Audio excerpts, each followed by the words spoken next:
지금부터 사랑과 기도로 만들어가는 생명 있는 방송 CHB 크리스찬 헤럴드 방송을 시작합니다. 매일 새벽 4시, 매일 밤 11시 하루의 시작과 마무리를 함께하는 CHB 크리스찬 헤럴드 방송은 크리스찬 헤럴드 신문과 가장 인기 있는 기독교 정보를 담고 있는 www.christianherald.com과 함께 오늘도 성실하게 여러분 곁에 함께할 것입니다. 하나님께서 선물로 주시는 오늘 하루를 CHB 크리스찬 헤럴드 방송과 함께 소망으로 열면서 오늘도 하나님을 섬기며 영혼을 사랑하는 복된 하루가 되시기를 바랍니다.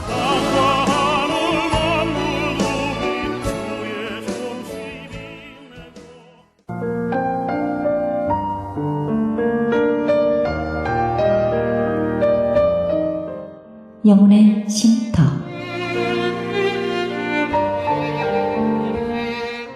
AM 1650과 인터넷을 통해 미 전역과 하와이에서는 AM 1540으로 방송을 듣고 계시는 영혼의 쉼터 애청자 여러분, 오늘도 평안하십니까? 영혼의 쉼터 김수경 인사드립니다.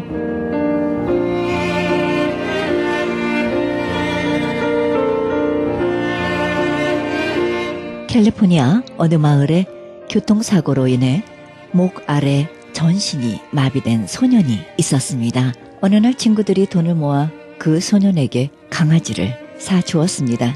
소년은 본래 개를 좋아하는 데다가 꼼짝없이 앉아있는 상태였으므로 강아지와 함께 지내는 것은 정말 기쁜 일이었습니다. 소년은 강아지를 만지고 싶었습니다. 그 집념으로 계속 시도했습니다. 놀랍게도 약 한 달 후에 소년은 오른손을 조금씩 움직일 수 있게 됐습니다. 결국 그는 강아지를 손으로 쓰다듬어 줄 수 있게 되었고 온몸의 신경이 되살아났습니다. 그렇습니다. 강아지에 대한 사랑이 의욕을 일으키고 의욕은 집념으로 강화되어 신체의 기능을 회복시킨 것입니다. 그리스도의 사랑으로 우리를 치유하듯이 우리는 그리스도의 사랑을 가지고 그 사랑의 무기를 가지고 악한 세력들을 물리치고 사망의 그늘 아래 있는 죽어가는 영혼들을 살릴 수 있을 것입니다. 그리스도의 사랑의 의욕은 어떤 어둠의 세력이라도 뚫고 들어갈 것입니다. 생명의 말씀 보내드립니다. 이 시간에는 감사하는 교회 김영길 목사님의 말씀 보내드립니다. 말씀은 마태복음 11장 28절에서 30절의 말씀을 중심으로 무거운 짐을 가볍게 하려면 이란 제목으로 말씀 전해주시겠습니다. 예수님께서 사람이 되어서 십자가 위에 벌거벗고 못 박히시는 수치와 고통, 그것이 예수님의 짐이었습니다. 우리의 짐과 예수님의 짐을 비교할 수 있을까요? 그런데 예수님은 그의 짐이 우리의 짐보다 가볍다고 하십니다. 보통 가벼운 것이 아닙니다. 아주 가볍다고. 아마도 예수님이 하신 말씀의 뜻은 이럴 것입니다. 수고하고 무거운 짐 진 자들아 다 내게로 오라. 내가 너희를 쉬게 하리라. 나는 마음이 온유하고 겸손하니 내게 와서 배워라. 그리하면 너희가 쉼을 얻으리라. 이는 내 멍에는 쉽고 내 짐은 가벼움이라. 내 짐은 가벼움이라 하고 말씀하실 때에 아마도 예수님은 얼마나 가벼우냐고 누가 옆에서 물어봤다고 하면은 깃털처럼 가볍다 이렇게 대답하실 거예요. 멍에는 소나 나귀가 땅을 갈 때에 그것들의 어깨쪽지 위에 얹어놓는 도구입니다.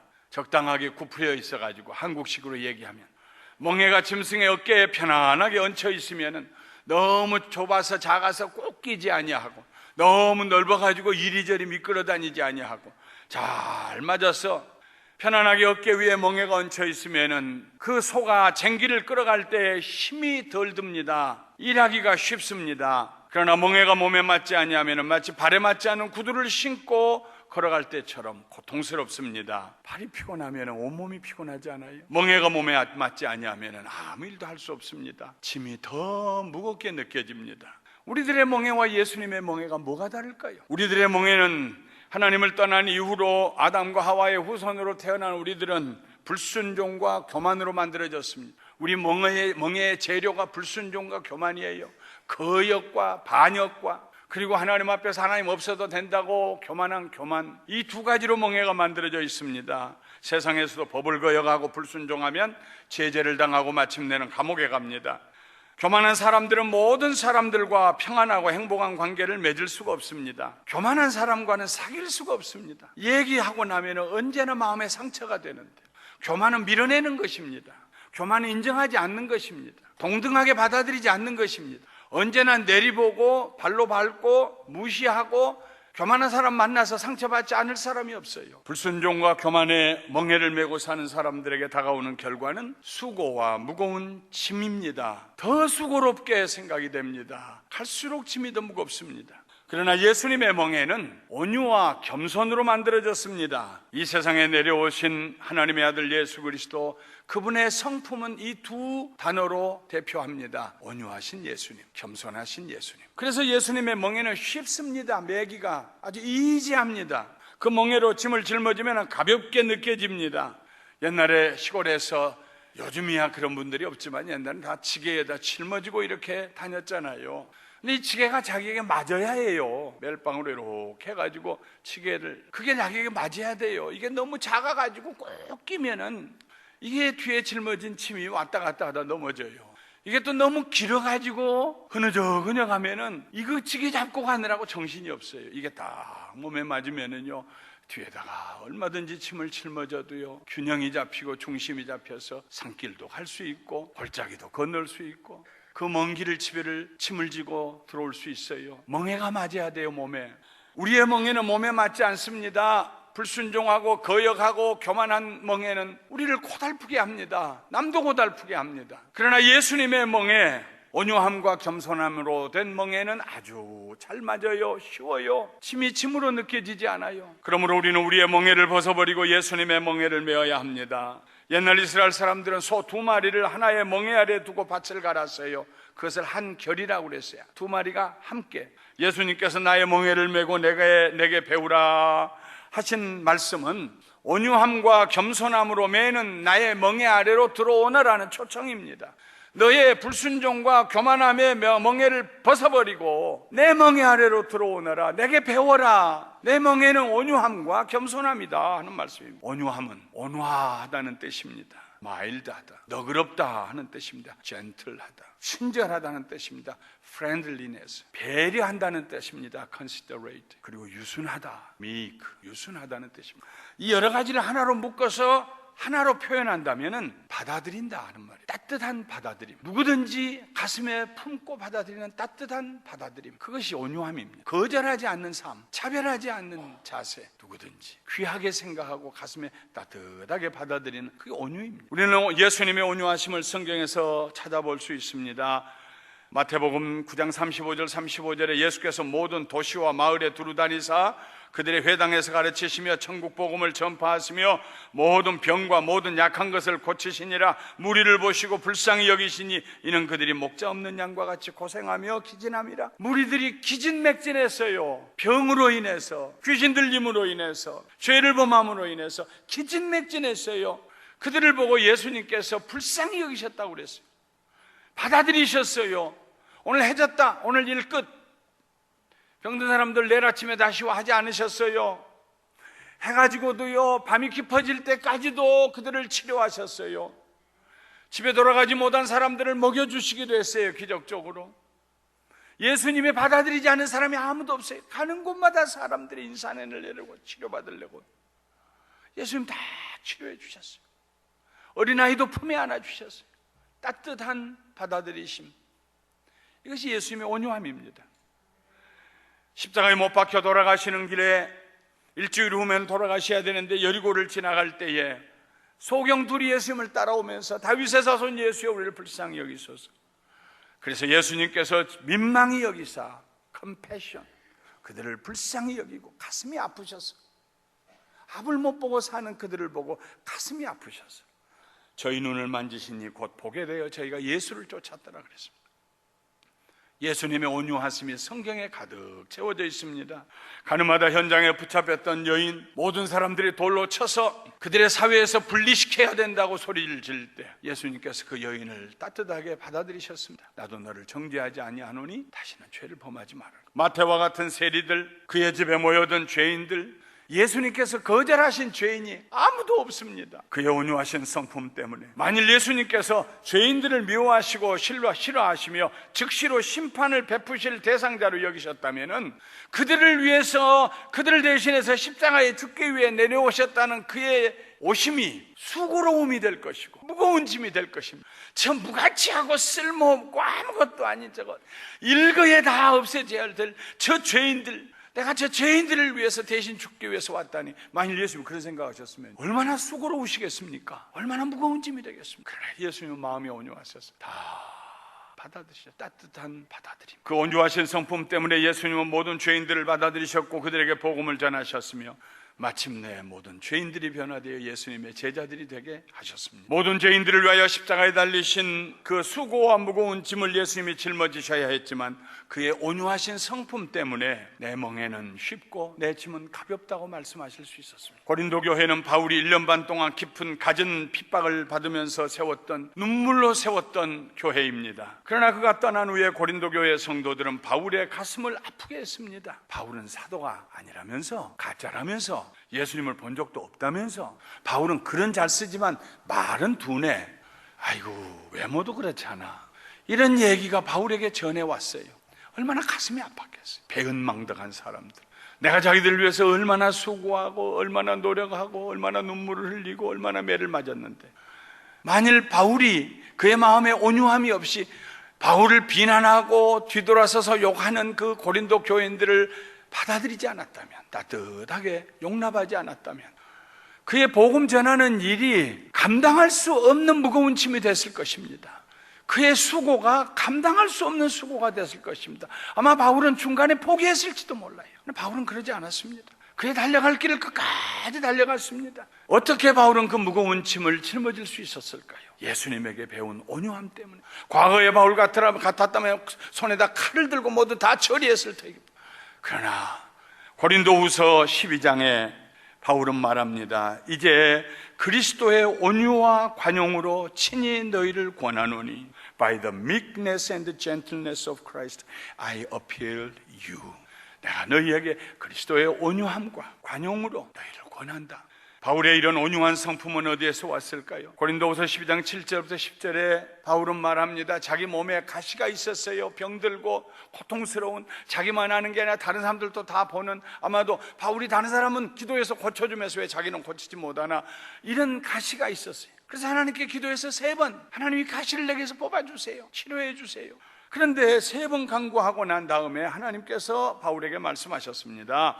내 은혜가 너에게 족하다. 이는 내 능력이 약한 데서 온전하여짐이니라. 내 은혜가 너에게 족하다. 네가 약할 때에 내 능력이 나타난다. 그 말씀을 듣고요, 도리어서 마음을 돌이켜서 그 다음에는요 크게 기뻐했어요. 무엇을 기뻐했느냐? 자기의 약함을, 자기의 가시를 기뻐했어요. 자랑도 했어요. 왜냐하면은 아이고 그리스도의 능력이 내게 임해서 나를 더 능력 있게 사용하기만 하신다면은 가시가 문제입니까? 하나님 고맙습니다, 감사합니다 하고 자기의 연약함을 자랑했는데, 그러므로 내가 그리스도를 위하여 약한 것들과 능력과 궁핍과 박해와 공고를 기뻐하노니 이는 내가 약한 그때 강함이라. 그러므로 that is why. 왜 내가 이런 걸 기뻐했느냐? 그가 기뻐하는 것이 5가지입니다. 그는 약한 것들을 기뻐한다고 그랬습니다. 이 약한 것들이라는 말의 문자적인 표현은요, 중환자실에 누워있는 그 말입니다. ICU에 지금 입원해 있어요. 일어나지도 못하고 이런 상태에 약해 있는 그 상태를 자랑했어요. 능력, 언어나 신체적으로 가해지는 공격입니다. 궁핍, 무엇인가 필요한 상태입니다. 박해, 핍박을 받는 것이요. 곤고, 이 공고라는 것은 문자적으로 해석하면 공간의 협소함입니다. 어떻게 움직일 수가 없어요. 움쩍달싹할 수가 없어요. 떠나갈 수도 없고 자리를 비울 수도 없고, 아이고 어딘가 좀 훌쩍 떠났으면 좋겠는데 그냥 그 자리에서 움직일 수도 없이 갇혀있는 것 같은, 그게 공고입니다. 그런데 바울은 이 5가지의 연약함 가운데서도 기뻐한다고 그랬어요. 왜냐하면 그 연약함 가운데 하나님의 능력이 나타나기 때문에 그것들이 더 이상 바울에게 수고와 무거운 짐이 될 수가 없었습니다. 만약 하나님의 말씀에 바울이 불순종하고 거역했더라면, 옛날처럼 교만했더라면 복음을 전하는 그 무겁고 수고스러운 짐을 더 이상 짊어질 수가 없었을 터입니다. 예수님을 닮아 예수님의 성품을 배워서 온유한 사람이 되었기 때문에 그에게 그것은 짐이 아니었습니다. 한 아이가 다리를 저는 다른 아이를 등에 업고 힘들게 걸어가고 있습니다. 업고 가고 있는 아이도 업힌 아이도 거기서 그만합니다. 지나가던 한 남자가 안 되었다는 듯이 말합니다. 얘야, 네가 짊어지고 가기에는 너무나 무거운 짐이구나. 그러자 그 아이가 대답합니다. 아저씨, 짐이 아니에요. 얘는 내 꼬마 동생이에요. wee brother, W-E-E, 내 꼬마 동생이에요. 동생을 사랑하는 그 온유한 마음 때문에 등에 짊어지고 가는 그 동생이 짐이 아닙니다. 꼬마 동생이라고 그랬어요. 가볍다는 말입니다. 아무렇지도 않다는 말입니다. 이 짐을 짊어지고도 얼마든지 뛸 수 있다는 말입니다. 온유함으로 짊어지면 가볍지 않는 짐이 없습니다. 아침에도 제가 1부 예배 말씀드렸는데 2부 예배도 또 드리고 싶어요. 우리 이대영 장로님, 이영희 권사님 사이에 아들이 나서 제가 이름을 지어줬어요. 요나단. 한국 이름은 하늘. 한 4년 있다가 딸이 났어요. 그런데 출산이 잘못돼가지고 자기 힘으로 걸을 수가 없고 자기 힘으로 뭘 할 수가 없는, 이제 그 아이가 22대에 다 돼가지고 대학을 들어갔습니다. 공부도 열심히 하고 밤잠을 자지 않냐고 공부를 하고 그러는데, 여기서 이리 옮겨가려면 누군가 도움이 필요하고 학교를 갈래도 도움이 필요하는데요, 그 오빠 되는 그 하늘이가요 20년이 넘도록 그 여동생을 이리 옮기고 저리 옮기고 데리고 화장실을 가고 씻겨주고, 아마 누군가 옆에서 봤으면 짐이 참 무겁겠구나. 아니에요. 내 이 꼬마 동생이요 사랑으로 가슴에 안고 살아가니까 얼마나 이쁜지, 얼마나 착한지.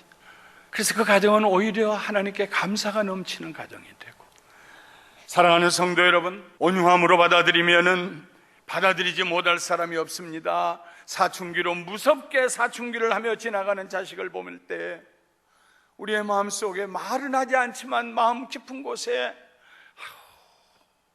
왜 내가 저런 자식을 낳나 거절하고 싶은 마음이 들 때, 예수님을 닮아 예수님의 온유함에 멍에하려러 내가 들어가면은 그 아들을 가슴에 품에 안고 네가 어른 되느라고 이 고통을 당하고 있구나, 고통당하는 너 자신보다 누가 더 고통스럽겠느냐, 조금만 견뎌라, 내가 너 사랑한다, 잘 될 거다, 폭풍은 지나가게 되어 있다, 소나기는 지나가게 되어 있다, 내가 너를 사랑한다. 할렐루야.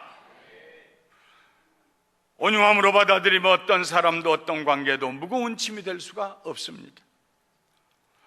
온유함으로 하나님의 선하심을 믿으며 나가면 설사 내 질병까지도, 궁핍함까지도, 답답함까지도 우리에게 무거운 짐이 될 수가 없습니다. 온유함으로 받아들일 때 치료가 나타납니다. 관계의 치료가 나타나, 내 마음이 치료돼요.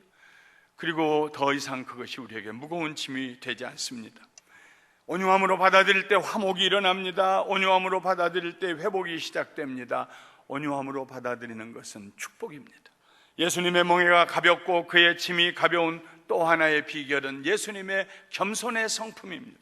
겸손은 대접을 받으려고 하는 마음을 완전히 비운 상태입니다. 내가 겸손하게 돼야지, 조금 더 낮아져야지, 조금만 더 낮아져야지, 조건을 달고 기한을 정하고, 이것은 겸손이 아닙니다. 겸손은 완전히 내려가는 것입니다. 너희 중에 누구든지 으뜸이 되고자 하는 자는 모든 사람의 종이 되어야 하리라.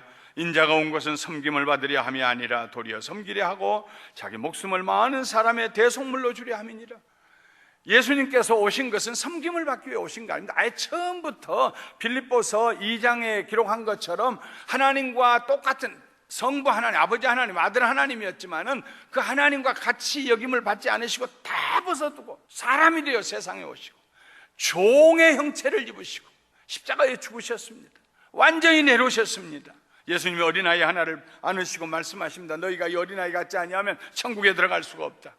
그래서 그 어린아이 같이 되려고 애를 쓰는 게 아닙니다. 어린아이가, 나는 어린아이다, 이 겸손한 자리, 그 자리에 우리가 내려가야 한다 하는 말씀입니다.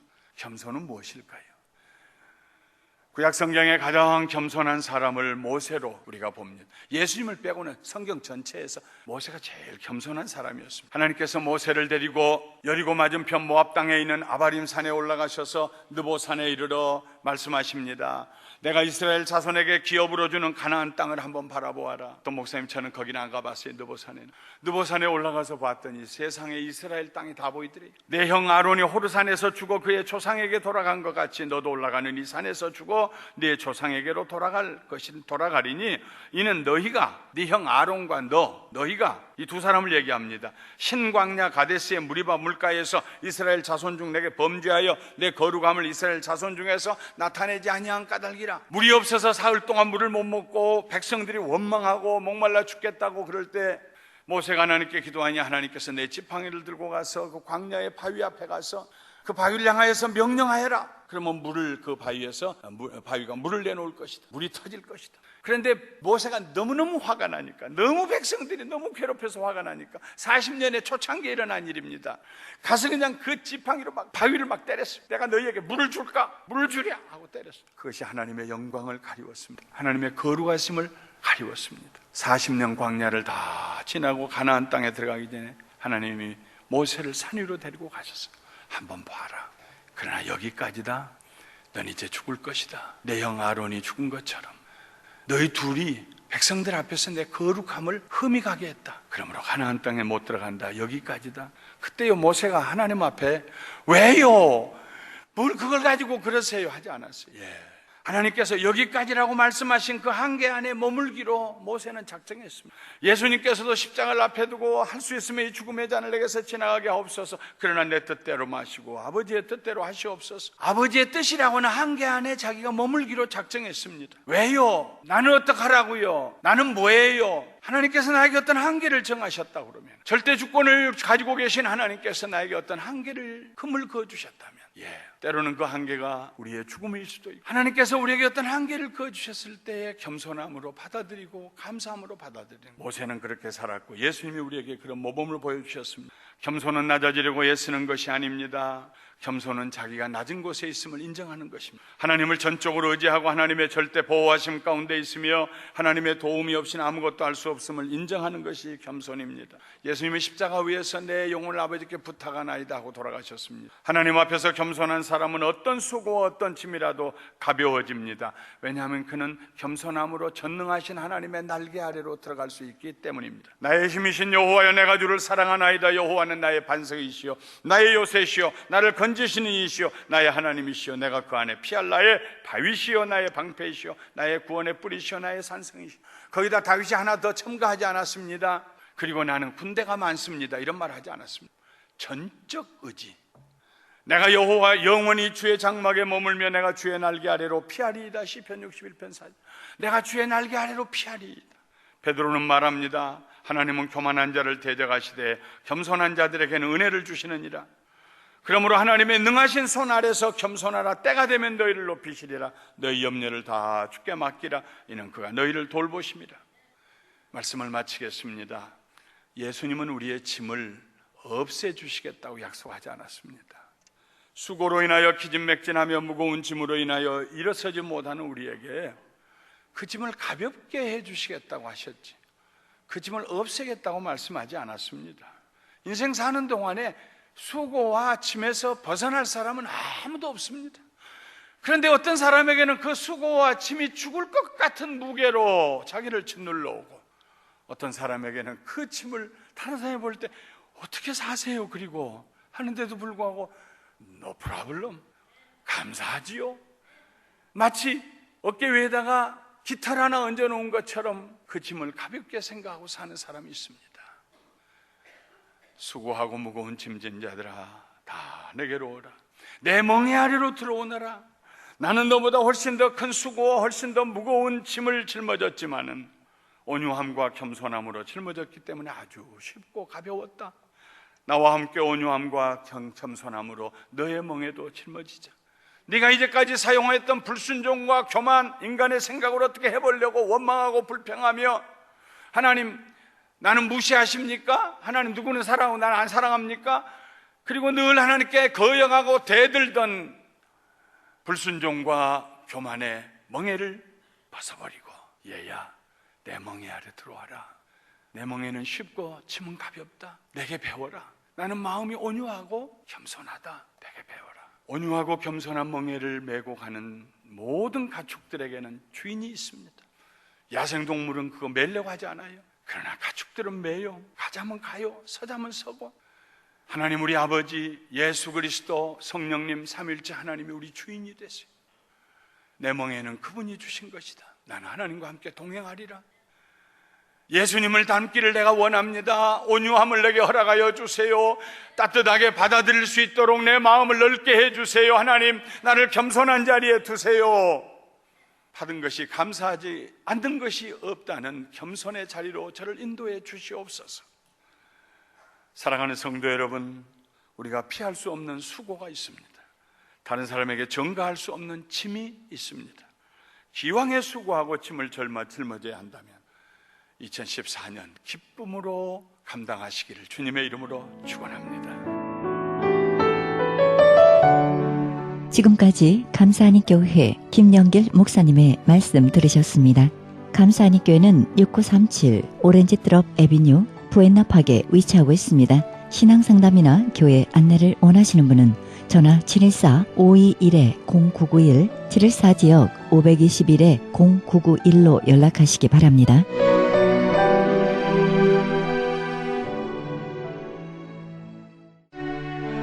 크리스천 헤럴드는 신문과 라디오는 물론 인터넷을 통해 그리스도의 복음을 가장 널리, 가장 많이 전하는 종합 미디어입니다. 이런 사역을 감당하기 위해서는 우리 애청자 여러분의 후원과 기도가 절실히 필요합니다. 예수님이 우리에게 맡겨주신 이 지상사역에 함께 동참하시지 않겠습니까? 내가 너희에게 분부한 모든 것을 가르쳐 지키게 하라 말씀하신 우리 예수님의 지상명령에 함께 동참하시기 원하시는 분은 전화 213-353-0777, 213지역 353-0777로 연락주시면 자세히 안내해 드리겠습니다. 지금 여러분께서는 AM 1650과 인터넷을 통해 미 전역과 전 세계에서 하와이에서는 AM 1540으로 방송되는 크리스천 헤럴드 영혼의 쉼터 함께하고 계십니다. 방송 시간과 설교 편성표는 크리스천 헤럴드 주간 편성표와 cheheraldus.com에서 확인하실 수 있습니다. 계속해서 남가주 실로암 장로교회 최경섭 목사님의 말씀 보내드립니다. 말씀은 로마서 6장 11절의 말씀을 중심으로 하나님과의 진정한 연합이란 제목으로 말씀 전해주시겠습니다. 우리가 예수의 연합이 되었으면 바로 성령의 열매, 사랑과 희락과 화평과 오래 참음과 자비 양성과 충성과 온유와 절제의 그 열매를 맺어야 되는데, 만약에 그 열매를 맺지 못하고 입만 무성한 가지가 되면 뭐래요? 농부이신 하나님이 와서 잘라버린다 그러잖아요. 꺾어버린다. 열매 없는 가지를 누가 둬요? 꺾어버리는 거지. 잘라버리는 것이죠. 열매 없는 바지는 하나님께서 그냥 두지 않고 꺾어버린다고 말씀하고 계신 거예요. 우리가 여기서 연합이란 말을 이해하기 위해서는 영적인 세계를 우리는 이해를 하지 않으면, 우리 그동안에 이제 여러분이 20년 30년 예수를 믿으면서 이제 신학이라는 어떤 그런 교리를 중심으로 해서 율법을 중심으로 해서 이제 예수를 믿어왔습니다. 저도 그랬습니다. 뭐 십계명을 외워야 되고, 주기도문 외워야 되고, 사도신경 외워야 되고, 그래서 이제 주일날은 주일날 성수해야 되고, 주일날은 옛날은 완전한 율법적인 신앙 가운데서 옛날 분들은 그때에 예수 믿던 사람들은 율법 가운데서 주일날 아무것도 하면 안 돼, 완전히 쉬어야 돼 라고 그 성경 그대로 율법 중심으로 해서 살아왔어요. 그리고 장로교 교리나 그 다음에 성결교 교리나 감리교 교리를 중심으로 해서 우리는 믿어왔습니다. 그렇기 때문에 영적인 어떤 영성에 대해서, 우리 어디 신령한 삶에 대해서, 영적인 세계에 대해서 말하게 되면 큰일 나는 거에 대해서요. 그때는 이거는 영적인 세계에 대해 얘기하면 이단이에요. 이건 큰일 나요.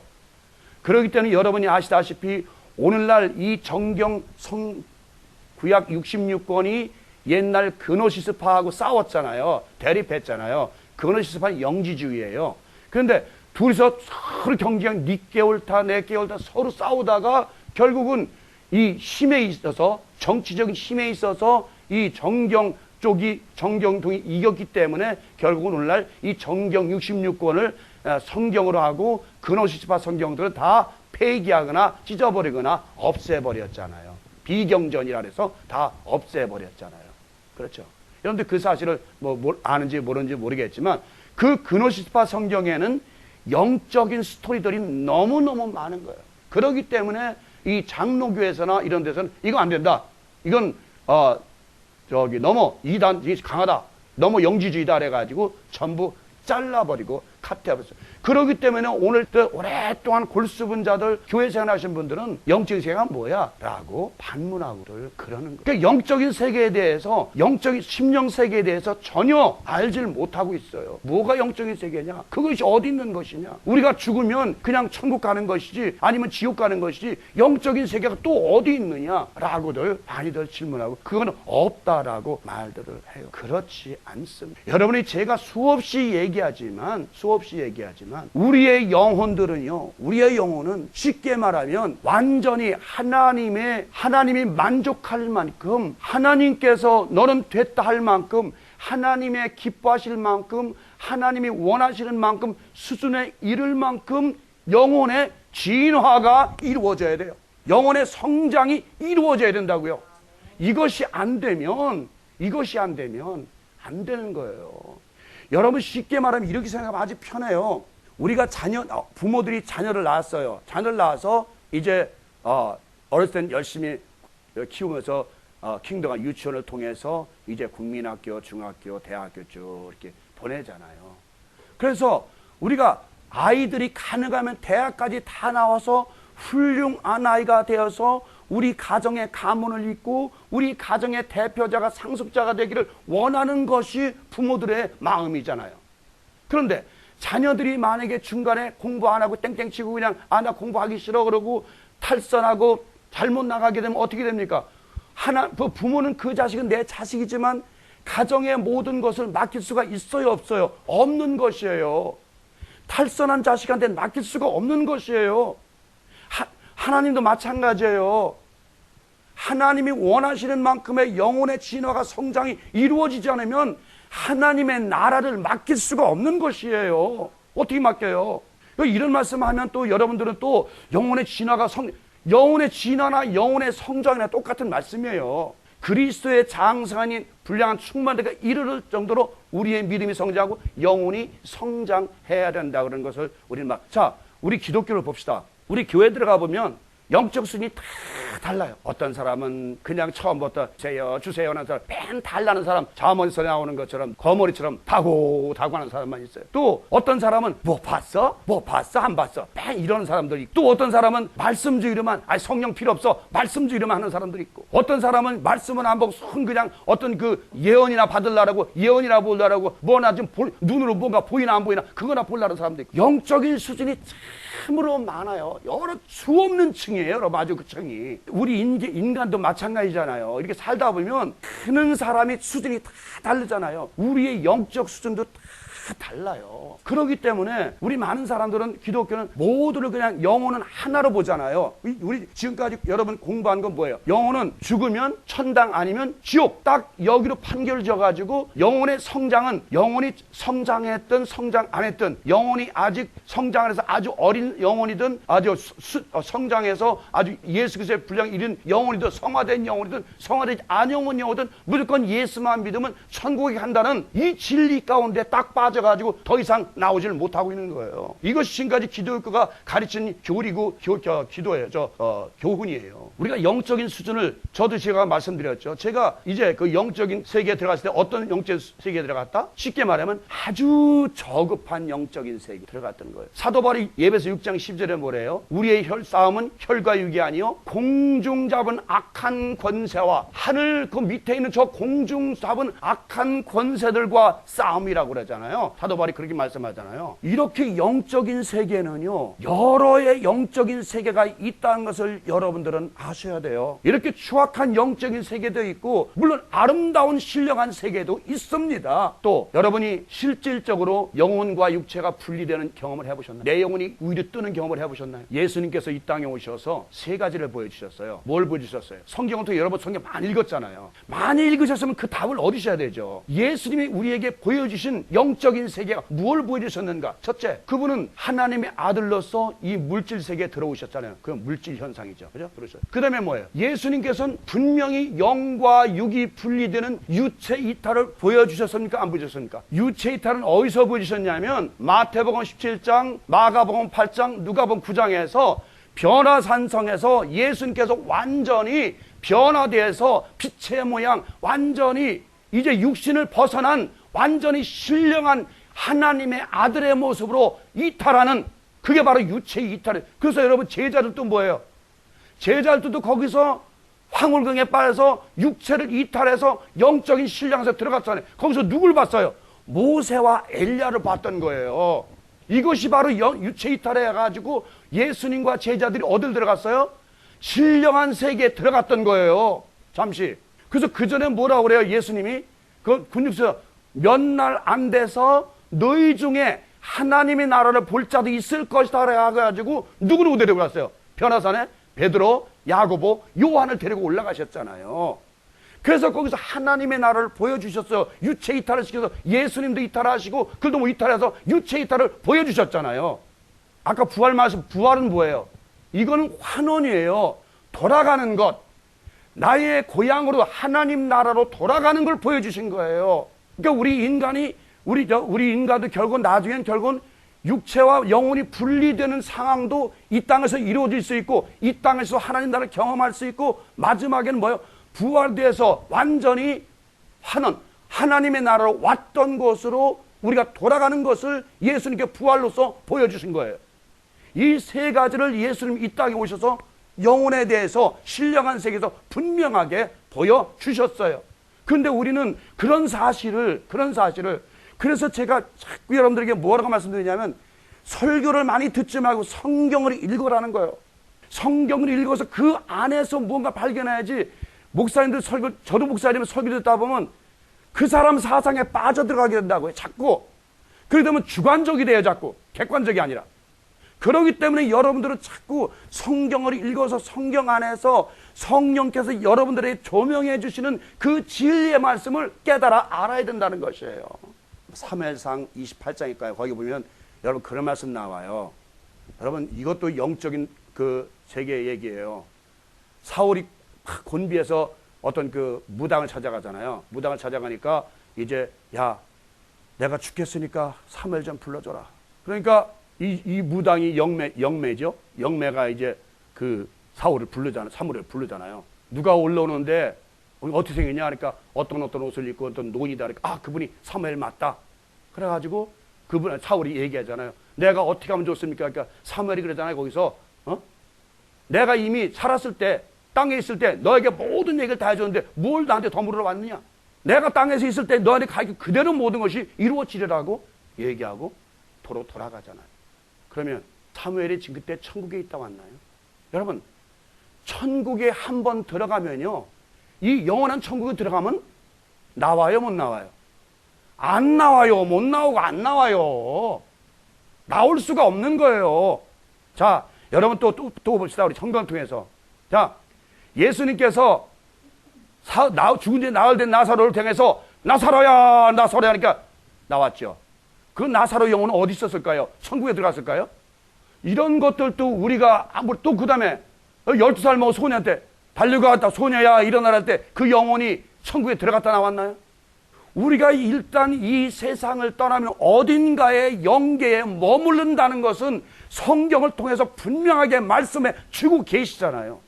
예수님이 불러냈을 때에 나사로야 달리다굼 독자야 일어나라 나사로야 나와라 했을 때에 천국에 들어간 사람은 못 나온다고요.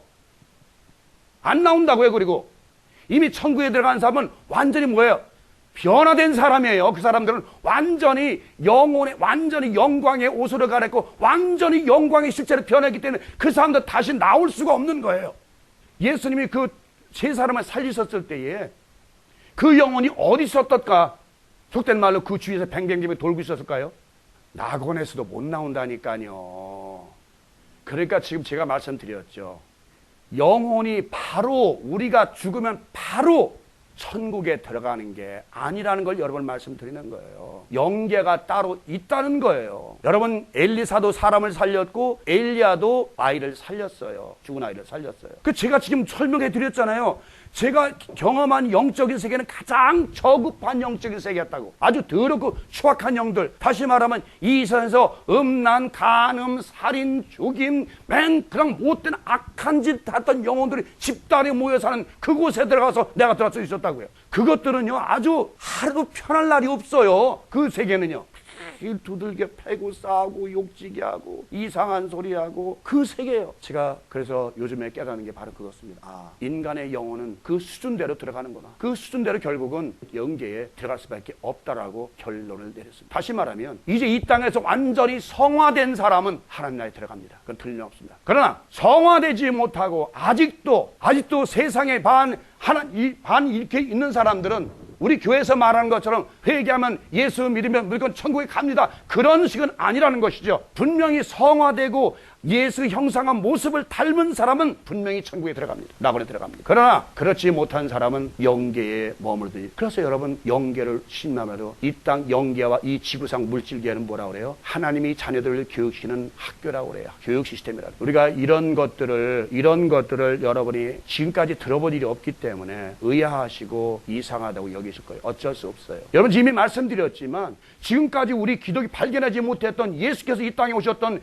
물질 세계와 유체 이탈과 그리고 환원의 세계, 부활의 세계, 이거를 보여주신 것을 우리는 성경을 수만 읽었지만 몰랐잖아요. 그리고 그 많은 세 독자를 비롯해서 나사로를 비롯해서 다 어린 소년 12살 먹은 소년을 일으킨 것도 그 영혼이 영계에 있었기 때문에, 아직 머물러 있었기 때문에 예수님이 불러 나오신 거예요. 천국에 들어간 자를 왜 불러내십니까? 예수님이. 그러니까 우리가 성경을 읽으면서 뭔가 깊이 묵상하면서 읽어야 성경의 참뜻, 예수님이 왜 이 땅에 오셔서 말씀을 전하시고 비유의 말씀하셨는지. 여러분, 탕자의 비유도 여러분이 그래요. 지금까지 우리는 어떻게 들었어요?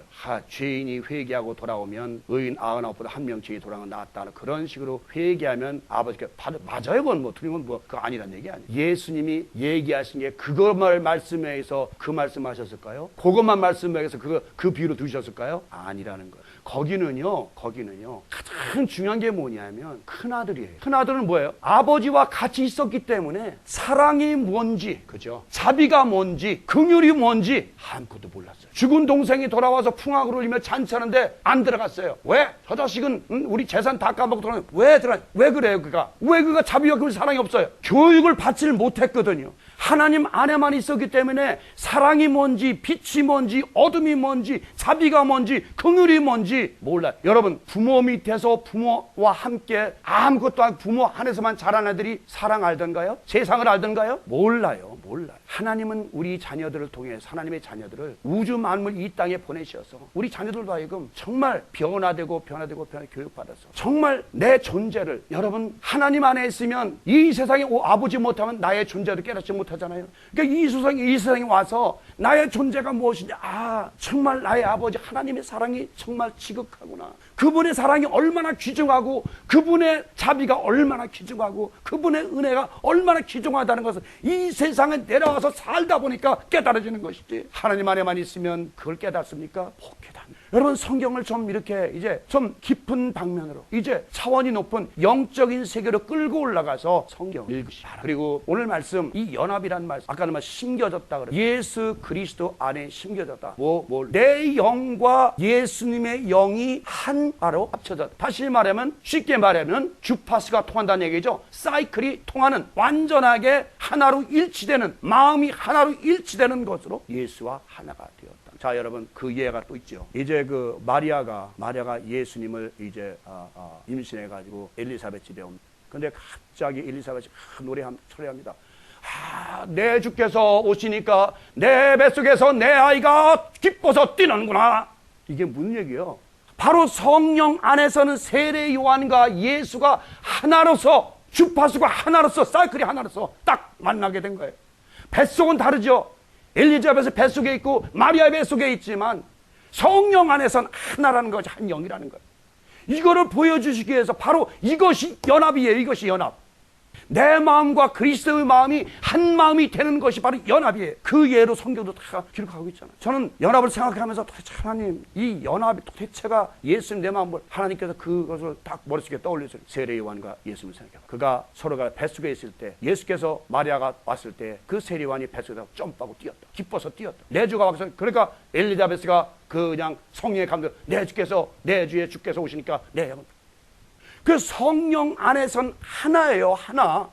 성령도 하나예요. 뭐도 하나예요. 은사도 하나예요. 주도 하나예요. 하나님도 하나죠. 다 하나라고요. 하나. 일치 하나가 되어야 되는 것이지 둘도 셋도 나눠질 수가 없는 것이 진리예요. 진리는 하나예요. 하나. 진리는 하나야 된다는 것은 바로 영혼의 세계, 영적인 세계에서 만났을 때 하나가 되는 것입니다. 여러분, 이 사실을 깨닫지 못하면, 그래서 제가 그러는 거예요. 요즘에 많은 사람, 기독교인들이 목사님들 죽음을 겁내. 아유, 죽음 두려워해. 왜 두려워할까요? 영혼의 세계를, 심령의 세계를 알지 못하기 때문에, 저 영혼의 세계와 이 물질의 세계는 하나로 연결이 되어 있다는 걸 알지 못하기 때문에, 그거를 믿지 못하고 경험하지 못하고 체험하지 못하기 때문에 죽음을 두려워하고 겁내는 거예요. 우리 영혼의 세계와 이 물질 세계가 하나로 연결이 됐다는 것만 확실하게 깨달아지고 믿어진다면 나는 지금 정말 그곳에 들어가고 싶어진 것이 나의 솔직한 심령. 이 험악한 세상, 여기 살면서 맨날 뒤지고 볶고 싸우고, 이것을 왜 여기서 꼭 살아야 돼? 아파하면서 괴로워하면서. 그래서 많은 사람들은 죽고 싶어도 죽음이 죽어야지 말은 해. 저는 그 말은 맞아요. 근데 우리 여러분들은 분명히 깨달아야 될 것은, 이거는 여러분께서, 내가 아무리 이게 소용없어요. 여러분이 스스로 깨달아야 돼요. 뭘 깨달았냐면, 다시 말씀드립니다. 저 신령한 세계와 이 물질 세계는 하나라는 것, 연결이 되어 있다는 것, 하나로 끊을래야 끊을 수 없는 하나로 연결이 되어 있다는 것, 이거를 아시면 여러분들이 죽어도 죽은 것이 아니요 살아도 산 것이 아니라는 그 이해가, 죽어도 죽은 것이 아니잖아요. 우리 살아있잖아요. 영혼의 세계가 살아있잖아요. 그대로 살아있잖아요. 개체가 그대로 있잖아요. 의식이 그대로 있잖아요. 이 몸만 벗어버리는 것에 영성이 계속 들어가도 그냥 의식이 다 있어요. 그냥 살아있어요. 그 의식이 살아있기 때문에 천국에 바로 못 들어가는 이유가 바로 거기 있는 거예요. 아직 이 땅에 살던 습관, 그런 의식들이 우리의 영혼에 아직 박혀 있기 때문에 천국으로 직행하지 못하는 이유가 바로 거기 있는 거라고 제가 말씀드리는 거예요. 그래서 제가 이 땅에서 완전히 성화된 사람은 바로 천국으로 직행한다는 거예요. 제가 만약에 지금 죽었습니다. 죽어서 자 영석에 들어갔어요. 들어갔는데 지금 이 의식 그대로 가져 들어갑니다. 저 아직도 분도 잘 내고 화도 잘 내고, 그죠? 아직 마음에 뭐 그렇게 세상 것 완전히 다 잊었는가? 아니죠. 그냥 아직도 세상 찌꺼기가 내 마음속에, 내 영혼에게 아직 붙어 있어요. 아직 성화되지 못했기 때문에, 완전 성화가 안 이루어졌기 때문에. 그러면 이 몸을 가지고, 그 상태를 가지고 천국에 들어갈 수 있던가요? 그런 사람이 천국에 들어갈 수 있나요? 한번 생각을 해보시라고요. 한번 여러분들이 깊이 집에 가서 한 번쯤은 생각을 좀 해보세요. 그럼 내가 어떻게 살아야 되는지, 내가 어떻게 변화되어야 되는지, 왜 자꾸 사도 바울이 새로운 피조물 하고 강조하는지, 왜 이사야서는 내가 새하늘과 새 땅을 창조한다라고 강조하는지, 요한계시록 21장은 새하늘과 새 땅이 창조되나니 바다도 없더라 하고 강조하는 이유가 뭔지 여러분들이 아실 거예요. 여러분이나 제가 이 땅에서 정말 성화돼서 한 점의 부끄러움도 흠도 아무것도 없는 자로 변화만 되면 주님과 연합이 되어서 하나님 나라로 직행하게. 많은 사람들은 구원의 사역, 구원으로 말미암아 우리는 구원받았어. 구원받은 걸 제가 아니라고 그러는 거 아니에요. 하나님의 자녀는 구원받아요. 그런데 그 시기가 바로 직접 연결이 되는 사람도 있고, 그 시간이 길어지는 사람도 있다는 것을 제가 말씀드리는 거예요. 단회적으로 모두가 한 번에 다 구원받아서 한 번에 다 천국에 가는 게 아니라는 걸 말씀드리는 거예요. 오늘 여러분, 제가 드린 말씀을 통해서 여러분이 집에 가셔서 곰곰이 성경을 놓고 한 번쯤은 묵상해보고 명상해보고 또 묵상해보로 말미암아 들을 끼 있는 자는 들을지어다. 성경을 펴놓고 묵상을 하고 기도하면서 정말 하나님과 교제하는 그런 삶이 되시기를 주의 이름으로 축원하고, 그래서 여러분 모두가 정말 예수 그리스도와 한 마음을 이루면서 한 인격을 이루어 예수 그리스도와 연합한 자가 되시기를 주의 이름으로 축원합니다.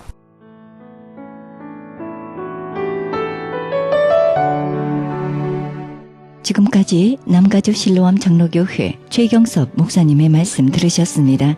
남가주 실로암 장로교회는 1664 코르도바 스트리트 벌먼과 워싱턴 블러버드 사이에 위치하고 있습니다. 신앙상담이나 교회 안내를 원하시는 분은 전화 323-998-7064, 323지역 998-7064로 연락하시기 바랍니다.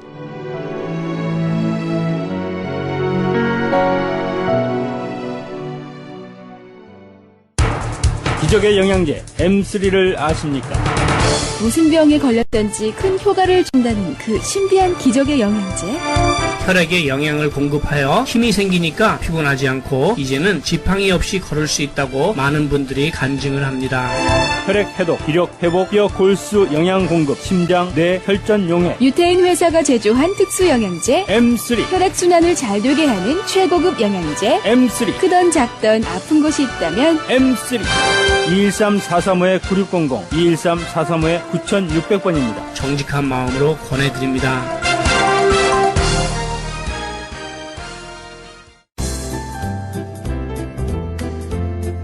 CHB 건강 칼럼.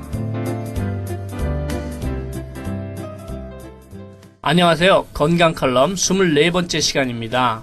오늘 말씀드릴 내용은 간질병입니다. 역사적으로 소크라테스, 알렉산더 대왕, 나폴레옹, 노벨, 모파상, 단테 등도 간질 환자였다고 합니다. 많은 분들이 자신과는 관계가 없다고 생각하시겠지만 포괄적 의미로 보시면 해당되시는 분이 많으실 것입니다.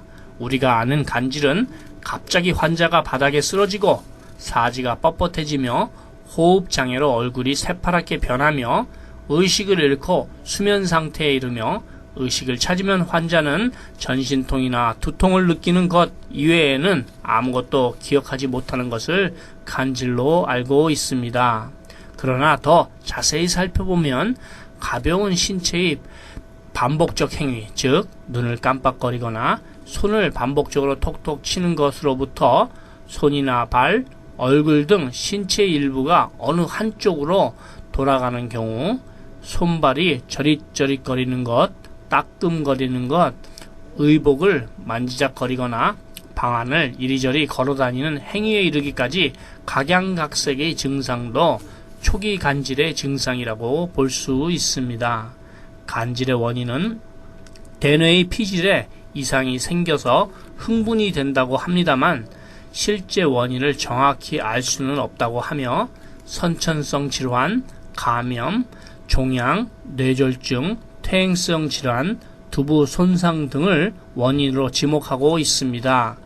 치료 방법으로는 항경련제와 수술적 치료가 도움이 된다고는 합니다만 수술을 받았다가 자칫 뇌가 손상되면 더욱더 위험할 수 있으니 이 방법도 좋지는 않은 것 같습니다. 그럼 어떻게 하면 좋겠습니까?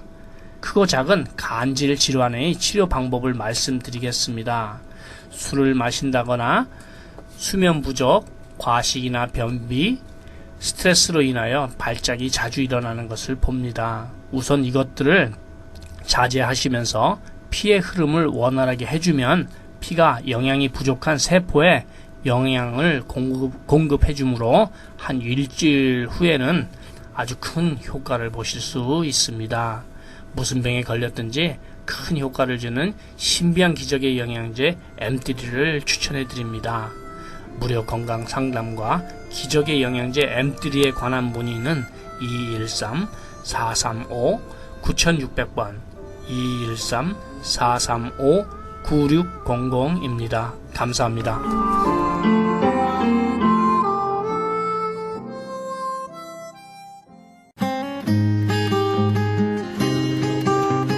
헤럴드 게시판 안내입니다.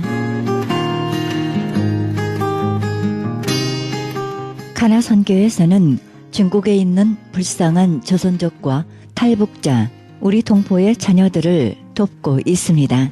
이 사역에 함께 동참하실 성도님들의 참여를 부탁드립니다. 좀 더 자세한 안내를 원하시는 분은 전화 909-816-3457, 909지역 816-3457로 연락하시기 바랍니다. 실로암 장애인 선교센터에서는 영육 간의 치유와 상담을 해주고 있습니다. 치유센터 모임은 매주 목요일 오후 1시부터 진행됩니다. 좀 더 자세한 문의를 원하시는 분은 전화 323-998-7064, 323지역 998-7064로 연락하시기 바랍니다. 크리스천 헤럴드는 종합 미디어 선교센터입니다. 크리스천 헤럴드 후원 가족으로 동참해 아름다운 사회, 밝은 사회, 하나님 나라 건설에 함께 동참해 주시면 감사하겠습니다. 그리고 방송 설교에 동참할 교회를 기다리고 있습니다. 좀 더 자세한 안내는 크리스천 헤럴드 전화 213-353-0777, 213지역 353-0777로 연락하시기 바랍니다. 제10차 멕시코 사랑의 담요 보내기 있습니다. 멕시코 교도소의 재소자들에게 사랑의 손길을 펼치는 귀한 사역에 동참하기 원하시는 분은 전화 213-675-7575, 213지역 675-7575번으로 연락하시기 바랍니다. 한인 이민 110주년 기념 2014년 미주 한인 교회 연감이 발행됩니다. 한인 이민 역사의 아름다운 진주 목걸이로 탄생하는 초석이 되어 후세에 전해지는 자료가 될 것입니다. 이번에 발간되는 연감은 헤럴드 스마트폰 앱 개발의 초기 정보로 사용될 것입니다. 신청 접수는 문의전화 213-353-0777, 213지역 353-0777, 크리스천 헤럴드 연감 담당자에게 연락하시기 바랍니다. 크리스천 헤럴드 과이어 주최로 오긴걸 교수 초청 음악 세미나 있습니다. 일시 1월 13일부터 2월 17일까지 매주 목요일 7시 30분에서 9시까지입니다. 참가비는 50불이며 장소 520 사우스 라파에테 파크 플레이스 수입 넘버 520호입니다. 좀 더 자세한 안내는 전화 213-383-0777, 213지역 383-0777 크리스천 헤럴드로 연락하시기 바랍니다. 미주 복음주의 장로회 총회에서 2014년 목사고시 있습니다. 일시 4월 21일 월요일 10시입니다. 장소 520 사우스 라파에테 파크 플레이스 수입 넘버 103호입니다. 좀 더 자세한 안내를 원하시는 분은 전화 818-515-5731, 818지역 515-5731번으로 연락하시기 바랍니다. 이상 교계 소식이었습니다.